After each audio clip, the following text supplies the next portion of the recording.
অস্ট্রেলিয়ায় হয়ে গেছে এখনকার সময় সবচেয়ে বড় টেরিস অ্যাটাক।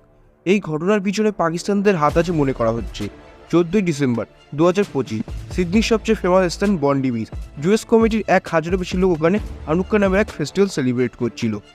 সন্ধ্যা পর্যন্ত সব ঠিকঠাকই ছিল, সব ভালো মতনই কাটছিল। ঠিক 6:45 দুটো ছেলে বন্দুক নিয়ে এন্ট্রি করে আর এসেই ওলট পালট ফায়ার শুরু করে দেয়। 1 সেকেন্ডের মধ্যে ফেস্টিভ্যালে চিৎকার ও আতঙ্কে ছড়িয়ে পড়ে। কেউ কিছু বুঝতে পারে না হচ্ছেটা কি। কেউ কিছু বুঝে ওঠার আগেই 11 জনের মৃত্যু হয় আর তার সাথে সাথে 30 জনের বেশি আহত হয়। আরও বেশি মৃত্যু হতে পারত। এক সাহসী অস্ট্রেলিয়ান সিটিজেন নিজের জীবন ঝুঁকিতে রেখে টেরিস্টের কাছ থেকে বন্দুক কেড়ে নেয়। আর একজন টেরিস্টকে পুলিশ নিজেই শ্যুট করে দিয়েছিল।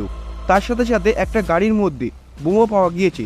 সরাসরি দেখা যাচ্ছে টেরিস্টদের অনেক বড় কিছু করারই প্ল্যান ছিল।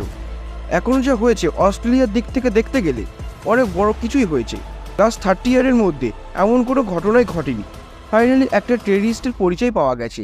এই স্ক্রিনে যাকে দেখতে পাচ্ছ তিনি হলেন নবিদ আকরাম। জানা যাচ্ছে 24 বছর বয়স, পাকিস্তানের সিটিজেন। কিছু রিপোর্টস বলছে অস্ট্রেলিয়ার secret agency ASIO Intel related খবর পেয়েছিল, বাট অস্ট্রেলিয়ার গুরুত্ব দেয়নি।